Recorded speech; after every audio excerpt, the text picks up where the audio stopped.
बिल्लाहि तौफीक। अल्हम्दुलिल्लाहिल मलिकिल जब्बारिल वाहिदिल क़ह्हार व अशहदु अन ला इलाहा इल्लल्लाहु वहदहु ला शरीका लहु रब्बुस समावाति वल अर्दि व मा बैनहुमा अल अज़ीज़ुल गफ़्फ़ार व सल्लल्लाहु अला नबिय्यिल मुस्तफ़ल मुख्तार व अला आलिहि व सहबिहिल अख़ियार अम्मा बअद। रब्बि इश्रह ली सदरी व यस्सिर ली अमरी वहलुल उक़दतम मिन लिसानी यफ़क़हू क़ौली। अल्लाहुम्मा अन्फ़अना बिमा अल्लमतना व अल्लिमना मा यनफ़अुना व ज़िदना इल्मा। अल्लाह रब्बुल इज़्ज़त की तौफ़ीक से हमारी किताब उम्दतुल अहकाम की मुख्तसर शरह और तर्जमा के अंदर हम पहुँचे हैं किताबुल बुयू में। और इससे पहले हमने किताबुत तहारा, किताबुस सलात, इसी तरह किताबुल ज़कात और किताब जो लास्ट टाइम हमने किताबुल ज़कात और किताबुल सियाम को पढ़ा। और तरतीब के एतबार से हमें किताबुल हज किताबुल बुयू से पहले पढ़नी चाहिए थी, लेकिन इंशाअल्लाह चूँकि हज के अय्याम में चंद महीने बाकी हैं तो हम किताबुल हज के अय्याम में जाकर पढ़ेंगे। और अब हम शुरू करते हैं किताबुल हज के बाद किताबुल बुयू को। बुयू असल में जमा है बैउन की। बैउन कहते हैं खरीदो फरोख्त को। बैउन किसको कहते हैं? खरीदो फरोख्त। कुरान मजीद की आयत है व अहल्लल्लाहुल बैअ व हर्रमर रिबा। अल्लाह रब्बुल इज़्ज़त ने बई को, खरीदो फरोख्त को हलाल करार दिया और अल्लाह रब्बुल इज़्ज़त ने रिबा यानी सूद को हराम किया। तो खरीदो फरोख्त ये हलाल है और सूद की लेन देन ये हराम है। तो ये जो बई है कुरान मजीद से भी साबित है, खरीदो फरोख्त अशिया की लेन देन नबी करीम सल्लल्लाहु अलैहि वसल्लम की अहदीस से भी साबित है और अहले इस्लाम के और जो अहले इल्म और फ़िक़्ह हैं उनके आपस में इजमा से भी ये साबित है। तीन जो बुनियादी मसादिर हैं तीनों से खरीदो फरोख्त साबित होती है। कुरान मजीद की जो आयत करीमा आपके सामने पढ़ी अहदीस से साबित है, जो कि अभी हम सारी अहदीस पढ़ेंगे इंशाअल्लाह, और इजमा से साबित है खरीदो फरोख्त बिल्कुल जायज है। अब इमाम साहब रहमहुल्लाह ने, आप उनकी कमाल दर्जे की फ़िक़्ह देखिए कि उन्होंने किताबुल बुयू को जिक्र किया इबादात के बाद, क्योंकि अहकाम व मसाइल की किताब है ना। तो इस किताब को उन्होंने शुरू किया था किताबुत तहारा से, तहारत के मसाइल, फिर उसके बाद नमाज, रोजा, हज, ज़कात, ऐसे ही है। तो इबादात को बयान करने के बाद सबसे पहले क्या जिक्र किया? किताबुल बुयू। क्योंकि हमें इबादात करने के लिए लाजिमन अपनी ज़रूरियाती ज़िंदगी को भी पूरा करने की ज़रूरत है। ज़ाहिर बात है हम कुछ खाएं पिएंगे तो अल्लाह रब्बुल इज़्ज़त की इबादत कर सकेंगे, हम कुछ कमाएंगे तो ज़कात अदा कर सकेंगे। वो जो हमने कमाना है खाने पीने के लिए या हज करने के लिए, ज़ादे राह के लिए या ज़कात की अदायगी के लिए, हत्ता कि अगर हमने नमाज भी पढ़नी है तो उसके लिए पाक साफ लिबास ज़रूरत है, तो लिबास हमें खरीदना पड़ेगा। अल्लाह अकबर।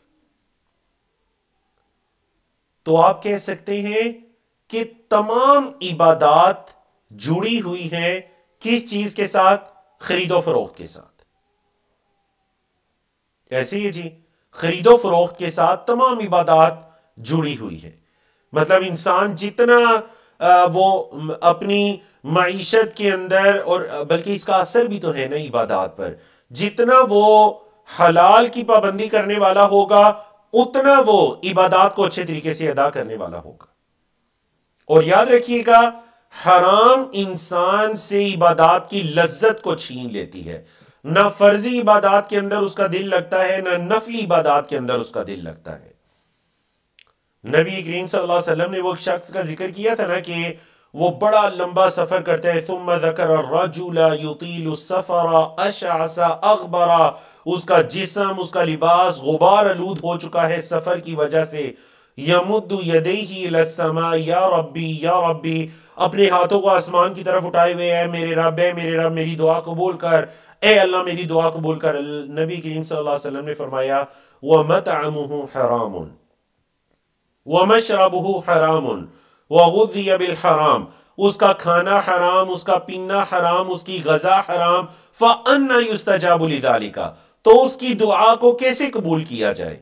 तो दुआ की कबूलियत भी रिज़्क़े हलाल के साथ मुंसलिक है। अल्लाह अकबर। और उलमाए किराम ने बाकायदा ये मसाइल को बयान किया। एक इंसान है जो कब्जा की गई जगह पर नमाज अदा करते हैं, उसकी नमाज दुरुस्त नहीं है।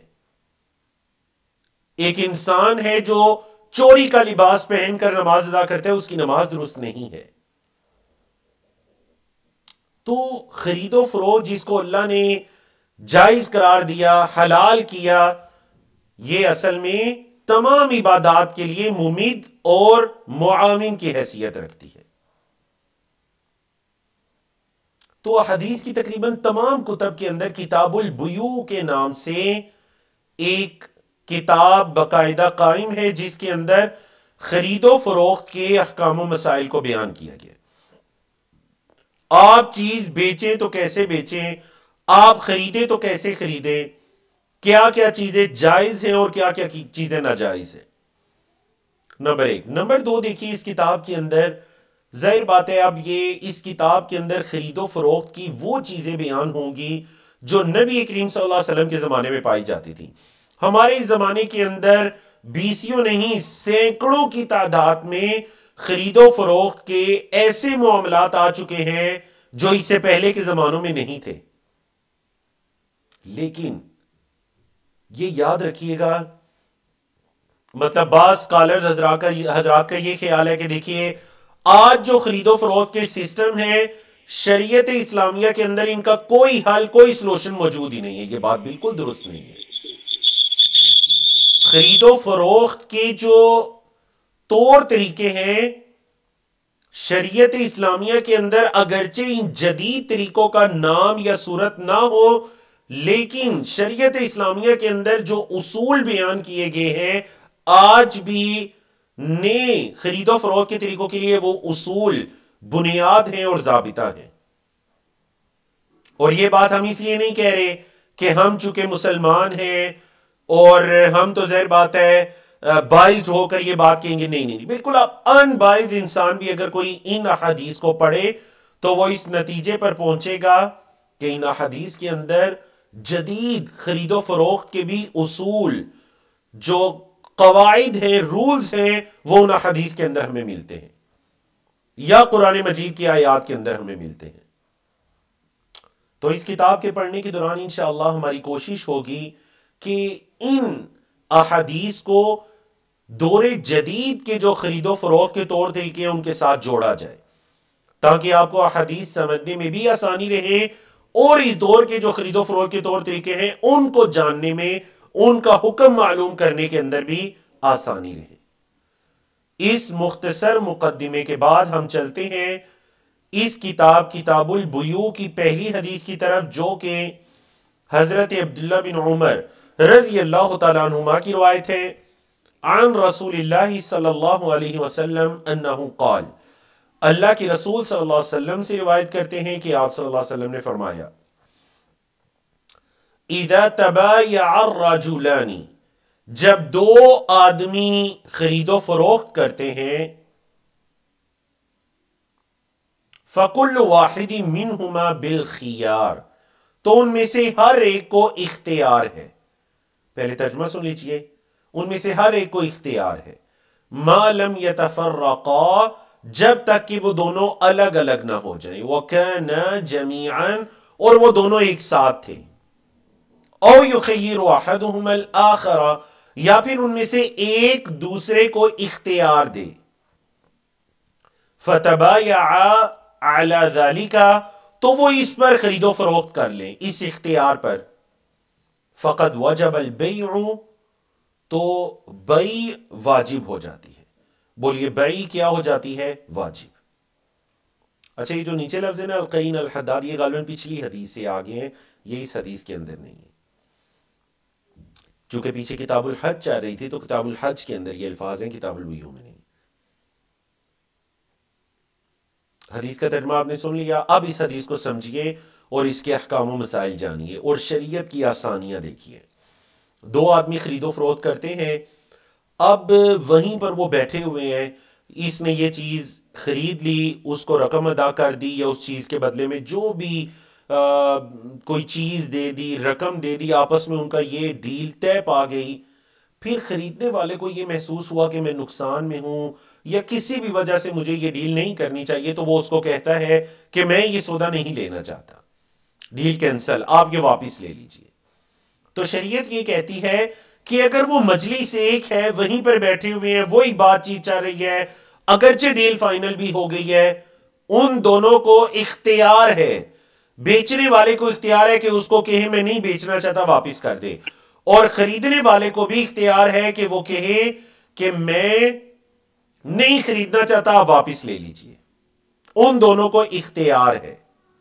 ये मतलब है फकुल्लु वाहिदिन मिनहुमा, मुश्तरी और बाइ है जी, सेलर और परचेजर, जो बेचने वाला है खरीदने वाला है, दोनों को इख्तियार है, बिल खियार, वो इख्तियार है उनको। कब तक इख्तियार है जी? क्या आने वाले 2, 3, 4, 5 दिन तक इख्तियार है? नहीं, फरमाया मालम यतफर्रका, जब तक वो अलग अलग ना हो जाए। वो कहना जमीअन, और वो दोनों वहां जमा थे। अलग अलग होने से मुराद ये है कि यहां पर खरीदो फरोख्त हो रही है, डील हो रही है, सब कुछ तय हो गया, दोनों उठकर चले गए, एक ने अपनी राह ले ली, दूसरे ने अपनी राह, ये तफर्रुक है। अब अगर वो आकर ये कहते हैं कि नहीं वापिस ले लीजिए, मैं नहीं लेना चाह रहा, तो उसके लिए जायज नहीं है। शरीयत ने जो आपको टाइम दिया था वो हो चुका। ये पहली सूरत है।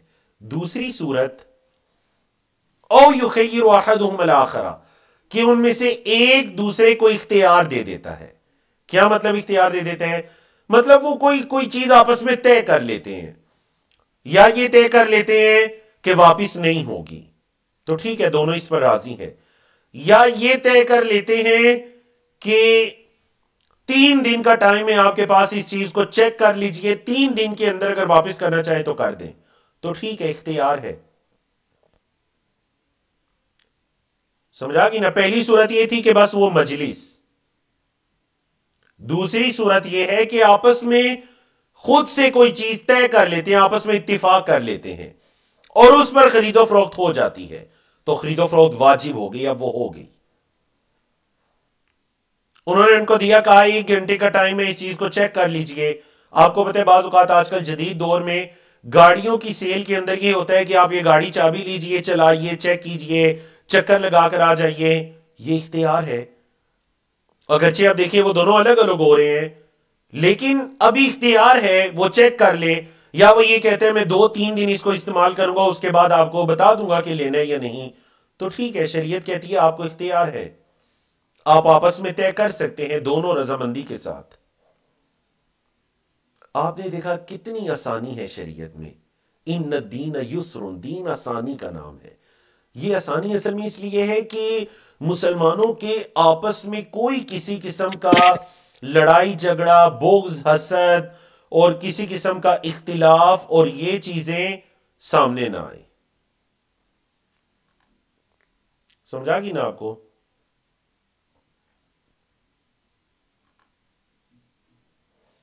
तो शरीयत ने यह कह दिया कि इख्तियार है, अगर नहीं पसंद तो उसी मजलिस में वापिस कर दीजिए।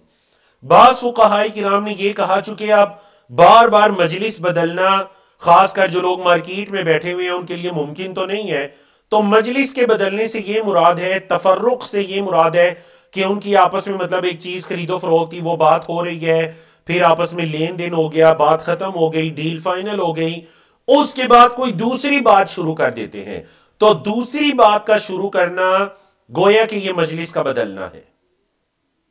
समझा कि आपको? क्योंकि जदीद दौर के अंदर यही होता है, दुकानदार है, गाहक है, दुकानदार चीज दिखाता है खोलकर कि ये देखिए, ठीक है, और बाज़ औक़ात ये होता है ना, वो कोई चीज फॉल्ट छुपा भी लेता है, उसकी हदीस आगे आ रही है। ये है कि दुकानदार ने वो चीज दे दी, खरीदने वाले ने वो ले ली, अच्छी तरह से अपनी तसल्ली कर ली, इत्मीनान कर लिया, उसने कीमत अदा कर दी, उसने चीज उसको दे दी, और वो उस बंदे से दूसरे बंदे की तरफ मुतवज्जो होकर उसके साथ उसने डीलिंग शुरू कर दी, तो समझिए ये मजलिस खत्म हो गई। ठीक है जी। अब हम चलते हैं दूसरी हदीस की तरफ। दूसरी हदीस जिसकी तरफ मैंने अभी इशारा किया कि अगर उन दोनों में से कोई अपनी चीज या अपनी कीमत की किसी ऐब को छुपा लेता है। आन हकीम इब्न हिजामिन रदियल्लाहु अन्हु क़ाल क़ाल रसूलुल्लाह सल्लल्लाहु अलैहि वसल्लम, अल्लाह के रसूल सल्लल्लाहु अलैहि वसल्लम ने फरमाया, अल बैयान बिल खियार, खरीदो फरोख्त करने वालों को इख्तियार है। कब तक इख्तियार है? मालम यतफर्रका, जब तक वो अलग अलग ना हो जाए। औ काला हत्ता यतफर्रका, या आप सल्लल्लाहु अलैहि वसल्लम ने ये फरमाया मालम यतफर्रका, या ये फरमाया हत्ता यतफर्रका। व इन सदका, अगर उन दोनों ने सच बोला, व बैयना, और हर चीज को वाजे कर दिया, बुरिका लहुमा फी बैइहिमा, तो उन दोनों की खरीदो फरोख्त में बरकत को रख दिया जाता है। वह इन कतमा, और अगर उन दोनों ने छुपाया, वह कदबा, और झूठ बोला, मुहिक़त बरकतु बैइहिमा, उन दोनों की खरीदो फरोख्त की बरकत को उठा लिया जाता है। अल्लाह अकबर, कितने प्यारे असूल है शरीयत के। सदका व बैयना, सच बोला और वाजे कर दिया। बैयना से मुराद है कि उस चीज के उयूब को वाजे कर दिया। अच्छा देखिए, ये तस्निया का सीगा है, दो के लिए, दोनों ने सच बोलना है और दोनों ने वाजे कर देना है। अगर तो ऐसे हुआ तो बरकत है, अगर तो ऐसे हुआ तो बरकत है। यानी जिसने कीमत अदा करनी है ना, उसको भी चाहिए कि वो पहले वाजे कर दे, और जिसने चीज देनी है उसे भी चाहिए कि चीज के अयूब को वाजे कर दे। बताइए दौरे जदीद में यह मसला बहुत ज्यादा आम है या नहीं? अभी मैं इस किताब की शरह को पढ़ रहा था। सऊदी अरब के एक अजीम आलिम दीन और फकी शेख सालेह अल फौजान हाफिज़हुल्लाह फरमाते हैं, ये जो किसी चीज के ऊपर टैग लगा दिया जाता है अल असली, और वो असली होती नहीं है, ओरिजिनल, और वो ओरिजिनल होती नहीं है, कॉपी होती है, ये भी इसी हदीस के ज़िमन में आएगा। उन्होंने झूठ बोला, ये झूठ है। अगर वो असली नहीं, ओरिजिनल नहीं, तो उन्हें उस पर ओरिजिनल का टैग लगाने का कोई हक हासिल नहीं। शरीयत ये कह रही है। अच्छा देखिए, सिर्फ यहां पर दुकानदार को मुर्दे इल्जाम नहीं ठहराया जाएगा कि उसने गाहक जो खरीदने वाला है उसका भी काम बनता है कि वो पहले वाजे कर दे। कैसे वाजे कर दे? मिसाल के तौर पर दौरे जदीद के अंदर पेमेंट के मुख्तलिफ तरीके हैं। ऐसे ही है जी, बाज जगह पर आप पेमेंट करते हैं कैश की सूरत में, बाज जगह पर आप पेमेंट करते हैं ऑनलाइन ट्रांजैक्शन की सूरत में, एटीएम के जरिए, अपने वीजा कार्ड के जरिए।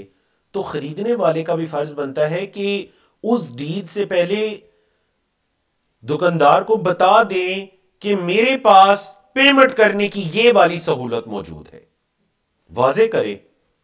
क्योंकि तस्निया का लफ्ज है, बैयना, वो दोनों वाजे करेंगे। सिर्फ ये नहीं कि खरीदने वाले ही वाजे करेगा, सॉरी बेचने वाली वाजे करे, जो खरीद रहे वो भी वाजे करे कि मैं कीमत अदा कैसे करूंगा।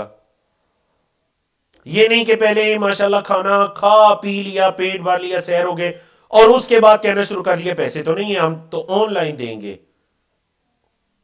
बाज़ मालिक ऐसे हैं कि उनके अंदर तो सिस्टम ये हो चुका है कि ऑनलाइन ही पेमेंट होती है। तो ठीक है, ये अलग बात है, वहां पर उन बेचने वालों की या उस होटल या उस दुकानदार की गलती है कि उसने वो सहूलत क्यों नहीं रखी जो पूरे मुल्क के अंदर आई जाए। लेकिन कोई ऐसा मुल्क है कि हो भी सकती है, नहीं भी हो सकती, तो पहले पूछ ले, वाज़े कर दे। अगर तो ऐसे किया तो फिर बरकत है अल्लाह की तरफ से। और अगर छुपाया और झूठ बोला, चीज के ऐप को छुपा लिया, वाज़े नहीं किया या झूठ बोला, तो उसकी बरकत को उठा लिया जाता है। और हमारे यहां याद रखिएगा, इस जदीद दौर के अंदर ये बहुत ज्यादा, मतलब खासकर कहां पर होता है कि एक शख्स जो है वो एक चीज बेच रहा है 1000 रुपए की, जब उसको ये कहा जाता है कि आप इसके अंदर कुछ डिस्काउंट कीजिए, कुछ कीमत कम कीजिए, तो वो कह देते हैं मुझे तो 900 रुपए की पड़ी। हालांकि उसको वो चीज शायद 500 रुपए की पड़ी हो, लेकिन उसे पता है कि अगर मैंने ये कह दिया 900 तो फिर इससे कम पर तो मैं नहीं बेचूंगा, ना वो खरीदेगा। ये झूठ है अगर उसने 900 की वो नहीं खरीदी।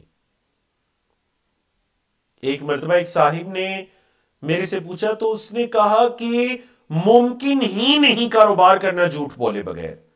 कैसे मुमकिन नहीं? उन्होंने कहा अगर हमने गाहक को बता दिया हमें 500 की पड़ी है तो वो तो 550-600 से ऊपर की नहीं लेगा। ठीक है, आप दुगना मुनाफा ना कमाइए, आपका मुनाफा कम हो जाएगा लेकिन वो बरकत वाला होगा। इंसान बड़ा हरीस है, वो ये चाहता है कि वो एक ही मर्तबा सब कुछ समेट ले। अल्हाकुमुत्तकासुर हत्ता ज़ुरतुमुल मकाबिर, एक दूसरे से आगे बढ़े कसरत के साथ। एक डील से अगर वो लाख रुपया कमा सकते हैं तो इंसान की हिर्स होगी कि 10 लाख कमाए। इस हिर्स के अंदर वो ये समझते हैं कि अगर उसे छोटा मोटा झूठ बोलना पड़े तो क्या हुआ, झूठ बोल देते हैं। नाउज़ बिल्लाहि मिन ज़ालिक। नबी करीम सल्लल्लाहु अलैहि वसल्लम क्या फरमा रहे हैं, अगर उसने ऐसे किया, चीज के ऐप को छुपाया या झूठ बोला, उसकी खरीदो फरोख्त की बरकत को उठा लिया जाएगा। अब यहां पर यह मसला भी सुन लीजिए कि अगर इन दोनों में से किसी एक ने झूठ बोला तो सिर्फ उसकी बरकत को उठाया जाएगा। दुकानदार ने झूठ बोलकर चीज बेच दी तो खरीदने वाले के लिए बरकत है क्योंकि उसने कोई झूठ नहीं बोला। हां, ये जो बेचने वाला है इसकी बरकत उठ गई। तो इन दो हदीस के अंदर नबी करीम सल्लल्लाहु अलैहि वसल्लम ने कवाइद बयान किए, रूल्स बयान किए किस बारे में कि कब तक इख्तियार है, कब तक खरीदो फरोख्त कर सकते हो, चीज के ऐप को बताना चाहिए नहीं बताना चाहिए, क्या बताना चाहिए, और अगर बताओगे तो अजर क्या है, अल्लाह की तरफ से बरकत है, और अगर नहीं बताओगे तो बेबरकती है।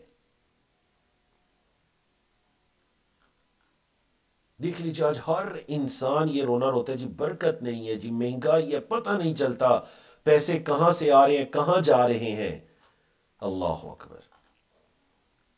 रिज़्क़े हलाल होगा तो थोड़े के अंदर भी बहुत बरकत हो जाएगी, रिज़्क़े हराम होगा तो बहुत ज्यादा के अंदर से भी बरकत को उठा लिया जाएगा।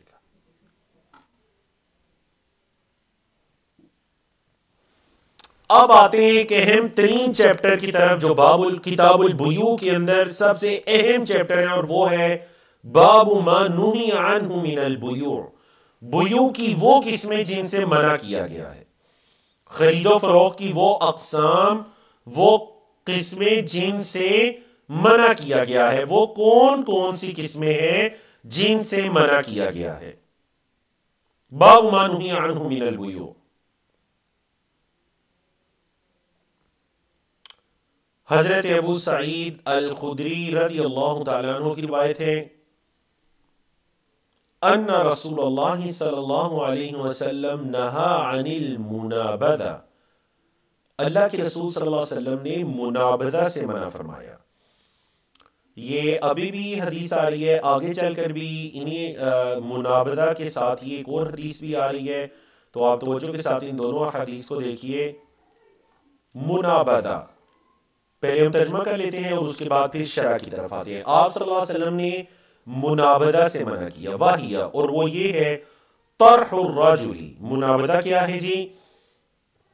तरहुर रजुली सौबहु, आदमी का अपने कपड़े को फेंकना, बिल बैई, बेचने के लिए, इलर रजुली, दूसरे आदमी की तरफ, क़ब्ल अन युक़ल्लिबहु औ यंज़ुरा इलैहि, इससे पहले कि वो कपड़े को उल्ट पुल्ट करके देखे या उस कपड़े को ओवरऑल देखे, जांच पड़ताल कर ले। ये है मुनाबदा। वनहा अनिल मुलामसा, मुलामसा से भी आप सल्लल्लाहु अलैहि वसल्लम ने मना फरमाया। वल मुलामसतु, और मुलामसा क्या है जी? लम्सु सौबी ला यंजुरु इलैहि, कपड़े को छूना देखे बगैर, लम्स करना देखे बगैर, यह है मुलामसा। ठीक है जी। अब आते हैं इसकी शरह के साथ, और आपने जरा गौर से देखना है कि ये तो एक कदीम जमाने के नाम है ना। नबी करीम सल्लल्लाहु अलैहि वसल्लम के दौर में और आपसे पहले भी ज़माने जाहिलियत में ऐसे खरीदो फरोख्त होती थी। तो इसको हम जदीद जो मसाइल हैं, खरीदो फरोख्त के जदीद सूरतें हैं, उस पर कैसे इंप्लीमेंट कर सकते हैं। गौर कीजिए, उस जमाने के अंदर एक खरीदो फरोख्त ऐसे होती थी कि एक आदमी दूसरे आदमी की तरफ एक कपड़ा फेंकता था। ये कपड़ा तो मिसाल है, कोई भी चीज हो सकती है, खरीदने की कोई भी चीज हो सकती है। वो ये कहता है कि ये चीज उसकी तरफ फेंक कर ये कहता है आपने खरीदी, वो कहता है मैंने खरीदी, देखे बगैर और उसको छुए बगैर, उल्ट पुल्ट जांच पड़ताल किए बगैर फेंक कर कहते तुमने ली, वो कहते मैंने ली। कोई चीज के बारे में नहीं पता।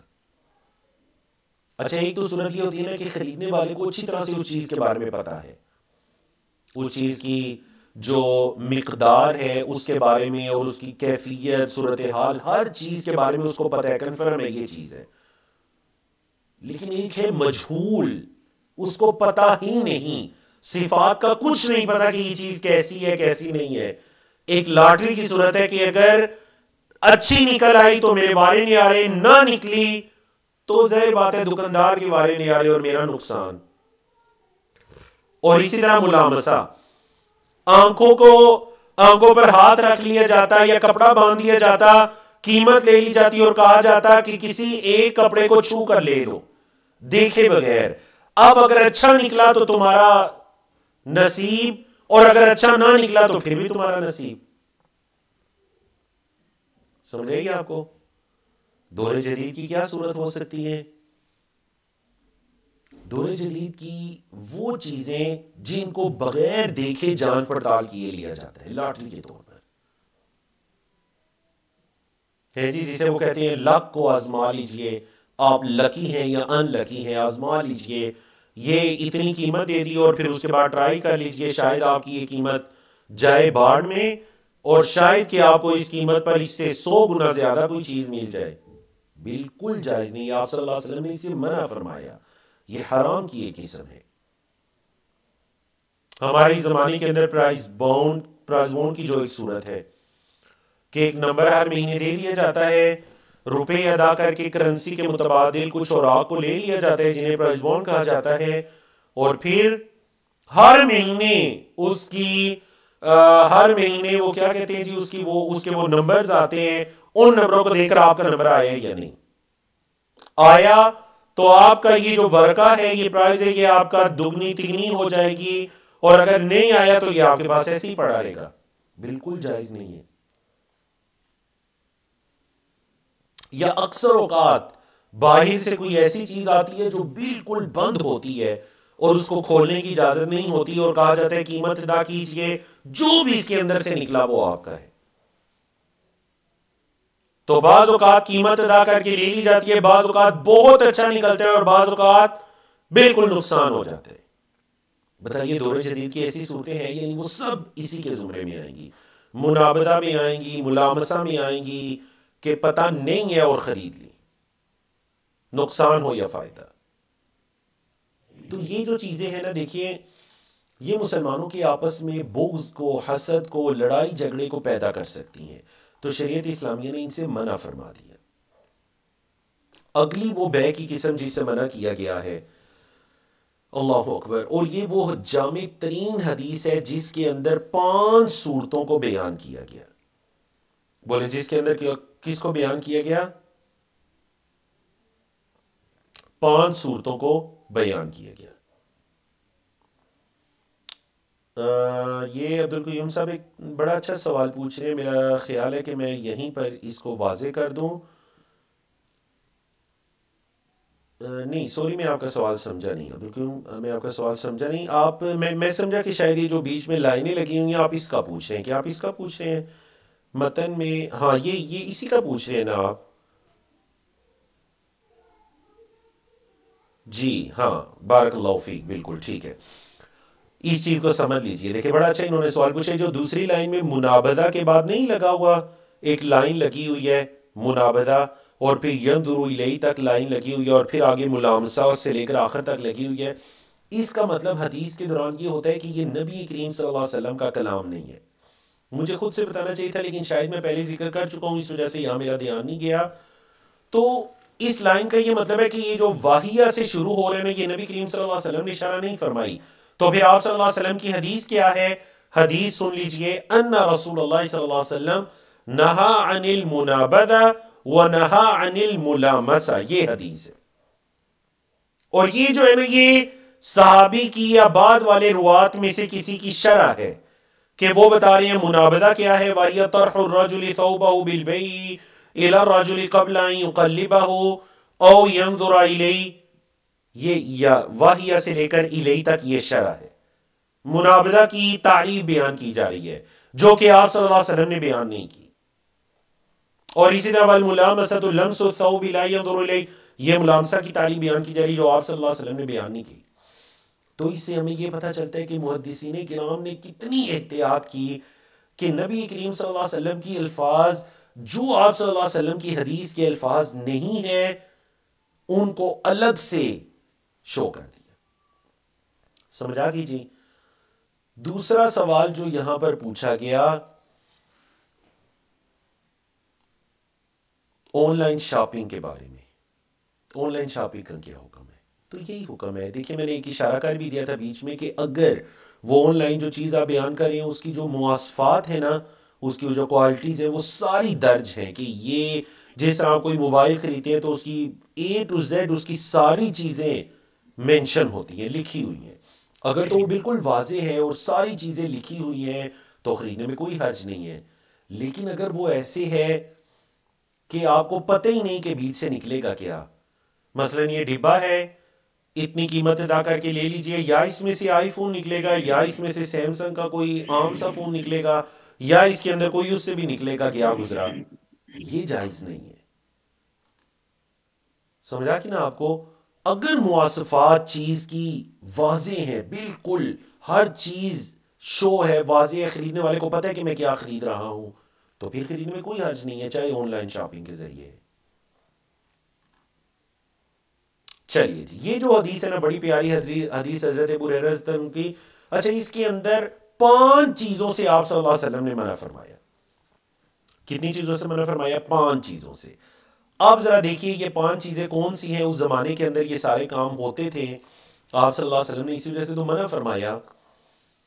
अन्ना रसूलुल्लाह सल्लल्लाहु अलैहि वसल्लम क़ाल ला तलक्कुर रुकबान। पहले तर्जुमा सुन लीजिए, काफिलों को ना जाकर मिलो। वला यबी बादुकुम अला बई बादिन, और तुम में से कोई एक किसी की बई के ऊपर बई ना करे। नंबर 3, वला तनाजशू, कीमतें बढ़ाने के लिए मुकाबला बाजी ना करो, ये 3 होगी। नंबर 4, वला यबी हादिरुन लिबादिन, शहरी देहाती के लिए ना खरीदे या ना बेचे, शरह आ रही है। नंबर 5, ला वला तुसर्रुल गनमा, बकरियों के दूध को रोको मत, बकरियों के दूध को रोको मत। वो मनिब्ताअहा, और जिसने उसको खरीद लिया, फहुवा बिखैरिन नज़रैन, तो उसको 2 में से एक ऑप्शन है उसके पास। बाद अन यहलुबहा, इसके बाद कि उसने दूध दो लिया, बकरी का दूध निकाल लिया। इन रादियहा अमसकहा, अगर वो उस पर राजी है तो उसको रख ले अपने पास। वह इन साखितहा, और अगर वो नाराज है, रद्दहा, तो उस बकरी को वापिस करे। वसा मिन तमरीन, और साथ खजूर का एक टोकरा भी वापिस करे। वफी लफ्दिन, और हदीस के एक लफ्ज ये है, वह बिल खियारी सलासन, के वो उसको इख्तियार है। बोले उस शख्स को क्या है? इख्तियार है।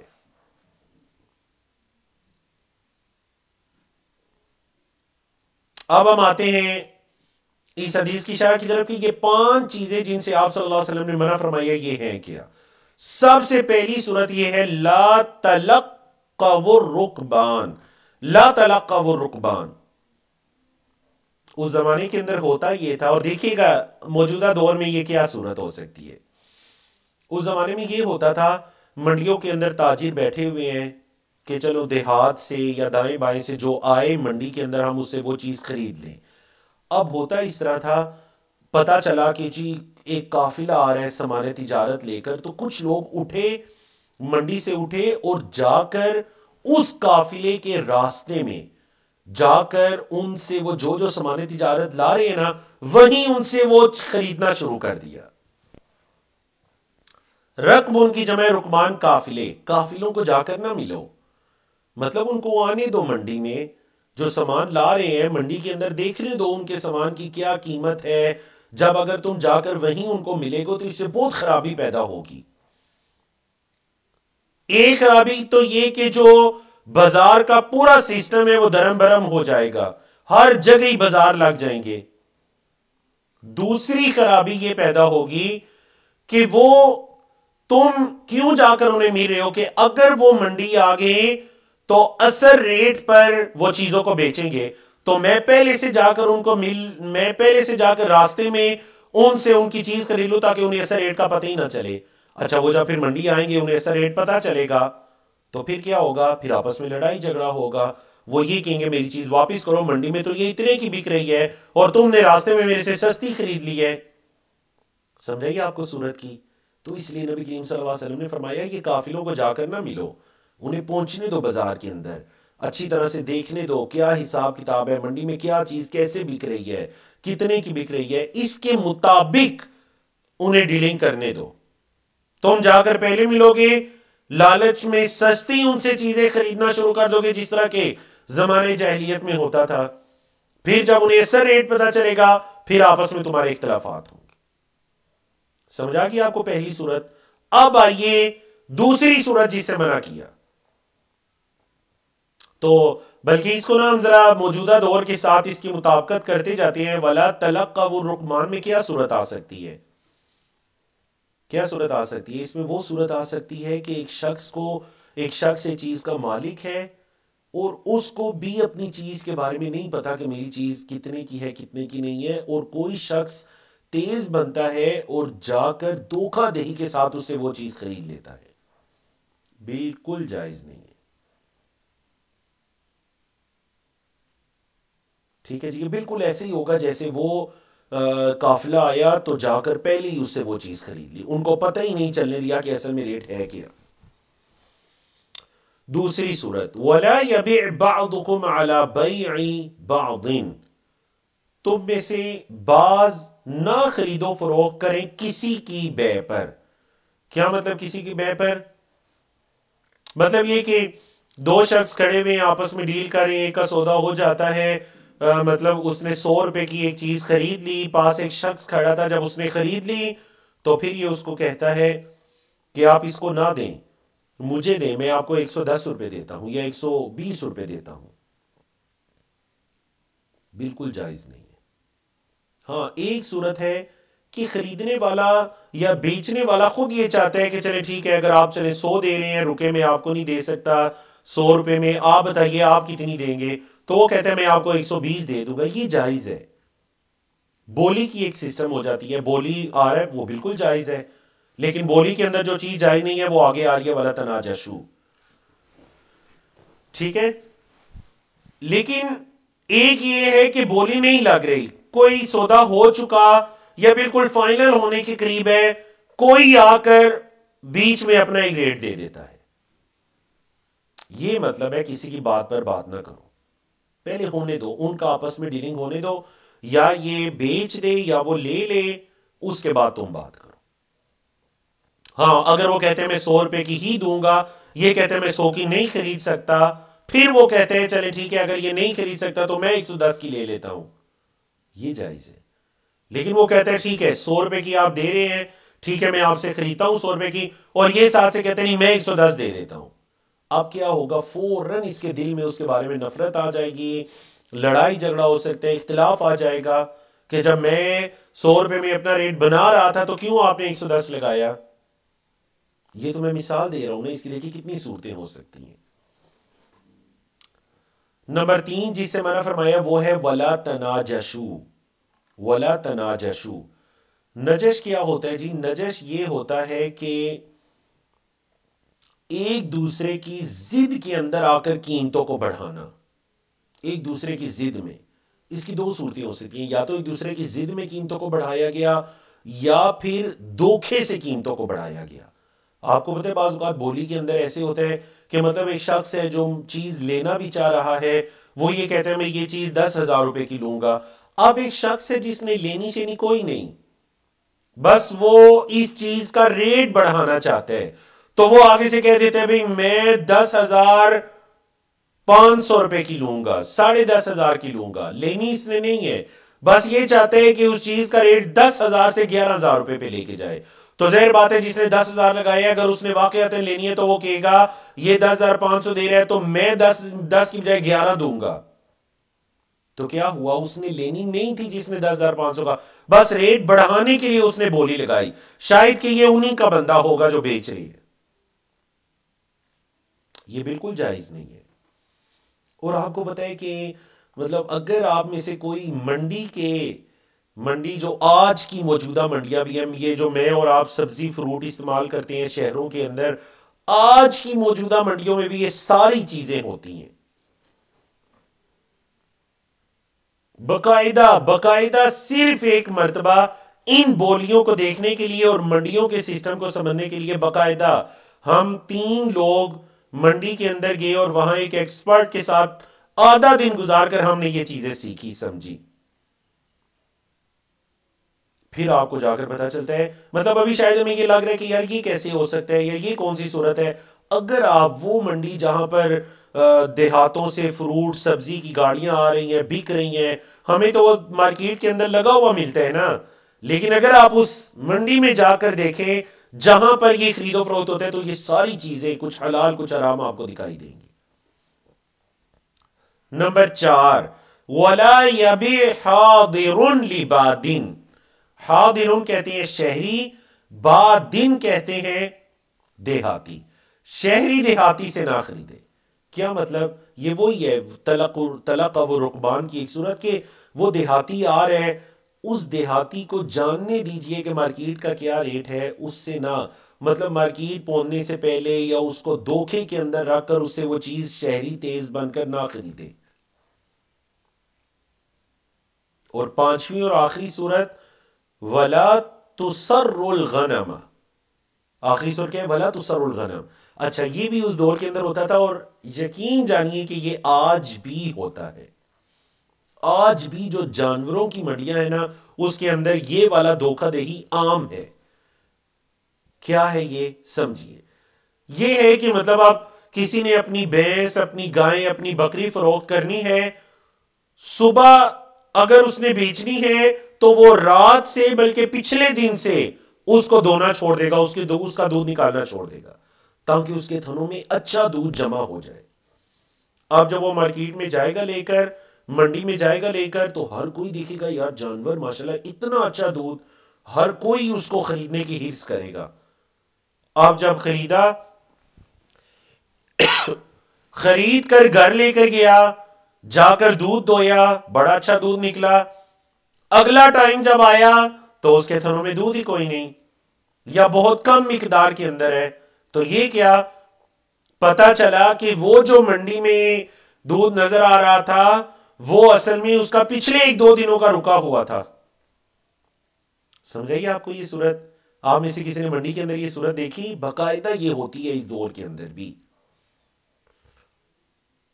अब हदीस के अंदर उसका हल भी बताया जा रहा है कि अगर एक शख्स ने ऐसा जानवर खरीद लिया, चाहे बकरी है, ऊंट है, मतलब ऊंटनी है या गाय है, भैंस है, अगर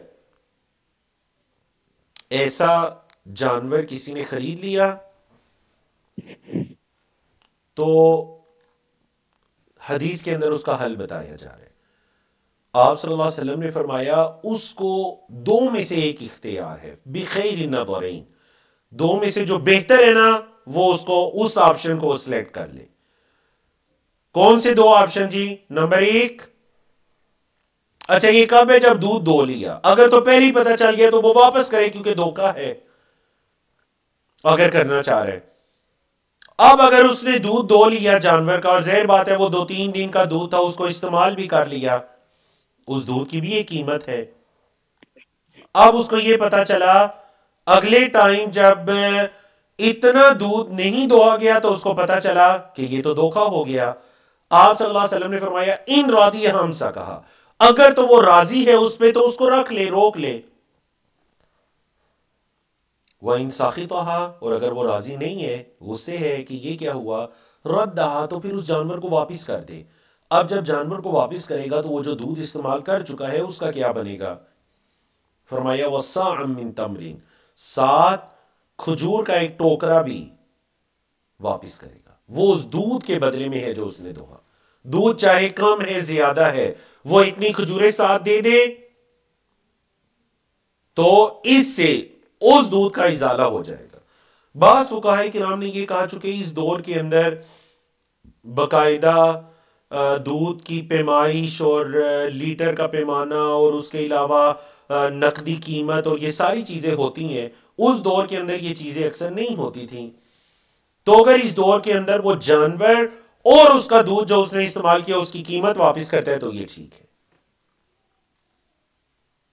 समझा कि ना आपको इन 4 चीजों की, 5 चीजों की। तो ये हदीस के अंदर 5 चीजों से आप सल्लल्लाहु अलैहि वसल्लम ने मना किया, क्योंकि हम जो चैप्टर पढ़े हैं वो है बाबु मा नुही अन्हु मिनल बुयू, जिन खरीदो फरोख्त की किस्मों से मना किया गया है। खजूर कितनी देनी है, खजूर एक टोकरा देनी है। सा हम पढ़ चुके हैं ना सा के बारे में। सा एक पैमाना था, जिस तरह हमारे यहाँ लीटर का पैमाना होता है ना, नबी करीम सल्लल्लाहु अलैहि वसल्लम के जमाने में सा एक पैमाना था। सा एक पैमाना था तकरीबन जिसका वजन जो है ना वो तकरीबन 2 से 2.5 किलो के दरमियान है। इतनी खजूरें उसने साथ वापस करनी है।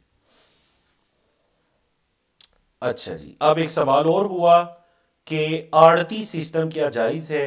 आड़ती सिस्टम आपको पता है मार्केटों के अंदर, मंडियों के अंदर खासकर आड़ती होते हैं, तो ये जायज है, लेकिन किस सूरत के अंदर कि इन चीजों से बचा जाए। ये ना हो कि वो आड़ती जाकर देहातियों से रास्ते में चीजें खरीद रहे हैं या उनके गांव में ही उनसे डीलिंग कर रहे हैं, उनको मंडी आने ही नहीं दे रहे, उनको धोखे में रखा हुआ है। और अक्सर आजकल के हमारे जमानों में ऐसे होता है, फोन पर ही सारी बातें हो जाती है। ठीक है जी, आप सामान भेज दीजिए, अगर तो चले ठीक है, वो राजी है सामान भेजने पर, उन्हें मार्केट के सारे रेट कवायद सारी चीजों का पता है, लेकिन एक है कि वो आड़ती उनको मार्केट में आने ही नहीं दे रहा, उन्हें मार्केट में आने ही नहीं दे रहा। और वो ये चाहते हैं मैं मार्केट में बैठा रहूं, इसकी कीमत हर चीज को कंट्रोल करता रहूं, देखता रहूं, और उनसे उनकी चीज सस्ते दामों बेचकर इधर महंगे दामों बेचता रहूं। ये बिल्कुल जायज नहीं। समझ आ गई आपको।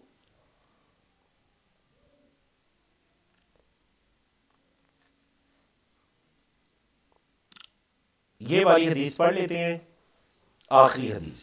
ठीक है जी। अन अब्दुल्लाह इब्न उमर रज़ियल्लाहु अन्हुमा अन्ना रसूलुल्लाह सल्लल्लाहु अलैहि वसल्लम नहा अन बैई हबलिल हबलती व कान, अब शरह आ रही है, ये जो लाइनों के दरमियान है ना शरह है।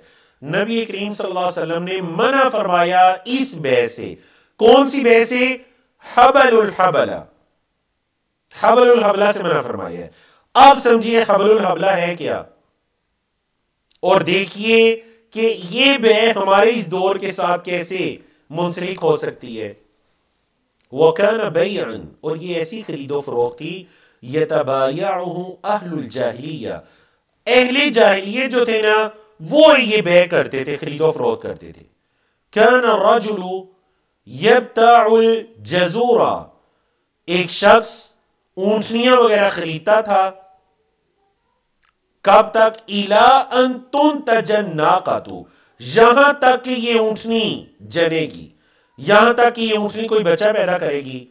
सुम्मा तुनतजु, फिर पैदा किया जाएगा अल्लती फी बतनिहा, जो इसके पेट में है, जो इसके पेट में है फिर वो पैदा किया जाएगा। तो क्या करते थे अहले जाहिलियत के, एक शख्स ऊंटनी का सौदा करता इस शर्त पर कि ऊंटनी जन्म देगी एक बच्चे को, फिर वो बच्चा आगे किसी ऊंट को जन्म देगा, तो तब जाकर इस चीज की कीमत अदा की जाएगी। ठीक है जी। अगली सूरत देखिए। कीला, कहा गया कि इन्नहु काना यबीउ शारिफा वहियल कबीरतुल मुसिन्ना, बड़ी उम्र की एक ऊंटनी वो उसको बेचेगा। बी निताजिल जनीन लदी फी बत्नी नाकतिही, उस बच्चे की पैदाइश यानी वो बच्चा जो पैदा करेगा जो इस ऊंटनी के पेट में है, मतलब वो ऊंटनी हामला है, वो कहते हैं ठीक है मैं आपको ये बेचता हूं लेकिन इसकी कीमत तब अदा करूंगा जब इसके पेट के अंदर जो बच्चा है जब आगे उसकी नस्ल चलेगी तो फिर मैं आपको अदा करूंगा। समझ आ गई ना आपको? तो ये कहां पर फिट हो सकते हैं जी? ये फिट हो सकता है कि कीमत को किसी ऐसी मजहूल चीज के साथ मुअल्लक कर लिया जाए जो पता नहीं होनी है या नहीं होनी। ऊंटनी जने ना जने, आगे कुछ पैदा हो ना हो, अच्छा फिर जो हो वो कैसा हो क्या हो, आगे वो जन सके ना जन सके, ऐसी मजहूल चीजों के साथ शर्त लगा देना ये बिल्कुल जायज नहीं है। तो वो खरीदो फरोख्त करते हुए ऐसे बीच में कोई ना कोई मजहूल चीज लेकर आ जाया करते थे, ये बिल्कुल जायज नहीं है क्योंकि शरीयत के अंदर बड़ी वाज़ेह है, शरीयत बड़ी वाज़ेह है कि आप खरीदो फरोख्त कीजिए, लेन देन कीजिए। एक ये हो सकता है कि वो शख्स ये कहता है मैं ये चीज़ खरीदता हूँ लेकिन इसकी कीमत मैं आपको 1 साल के बाद अदा करूंगा, तो ठीक है, एक उसने वक्त मुहद्दद कर लिया। अगर वो बेचने वाला राजी है तो इसमें कोई हर्ज वाली बात नहीं है, ठीक है आप 1 साल बाद कीमत दे दीजिएगा। लेकिन अगर वो ये कहते हैं कि देखें मैं आपको कीमत तब दूंगा जब फुला वाकया रोनमा पजीर होगा, अब पता नहीं वो होगा भी या नहीं होगा, ऊंटनी के पेट में जो है वो पैदा होगा, फिर आगे उसकी नस्ल आएगी, तब तक पता नहीं मैं और आप रहेंगे नहीं रहेंगे, फिर पता नहीं ऊंटनी भी जिंदा रहे ना रहे, ये कुछ जने ना जने, जने तो वो मरा हुआ बच्चा जाने तो फिर क्या होगा, फिर इख्तिलाफात लड़ाइयां झगड़े, तो शरीयत ने मना फरमा दिया। ठीक है जी, चलिए जी, बारकल्लाहु फीकुम। अल्हम्दुलिल्लाह आज हमने कुल सिर्फ 5 हदीस को पढ़ा, इस वजह से कि कुछ ये शरह तलबा हदीस भी हैं, अल्लाह रब्बुल इज्जत कबूल मंजूर फरमाए। और इंशाअल्लाह आने वाले हफ्ते में यही किताबुल बुयू जारी और सारी रहेगी और बड़े खूबसूरत खूबसूरत मसाइल इसके अंदर आएंगे, जिन चीज़ों से मुझे आपको बचना चाहिए, उनके बारे में इल्म हासिल करना चाहिए। देखिए आगे मसला आ रहा है कि अगर कोई कुत्तों की खरीदो फरोख्त करता है उसका क्या हुक्म है, और दीगर इसी तरह मसाइल आ रहे हैं। इंशाअल्लाहुल अज़ीज़ अल्लाह की तौफीक से 1 बाय 1 इनको बयान किया जाएगा इंशाअल्लाह। या फिर ये बड़ा अहम तरीन मसला है कि अभी फल जो है वो दरख्त के ऊपर है, और अक्सर हमारे ऐसा होता है कि फल अभी सीज़न से भी पहले फल बिक चुका होता है, क्या ये जायज़ है या नहीं जायज़, ये भी इंशाअल्लाह हम डिस्कस करेंगे। हाँ जी, दरख्तों का फसल अभी लगने से पहले बिल्कुल, कि इंशाल्लाह अगले हफ्ते की हदीस नंबर 256 आ जाएगी, तो इंशाल्लाह वहाँ पर जाकर इस मौजू के बारे में हम पढ़ेंगे। अभी हम पहुँचे हदीस 252 तक। तो अक़ूलु क़ौली हाज़ा अस्तग़फ़िरुल्लाह ली व लकुम व लिस्साइरिल मुस्लिमीन मिन कुल्लि ज़ंबिन व सल्लल्लाहु तआला अला नबीना मुहम्मदिन व अला आलिहि व सहबिहि अजमईन।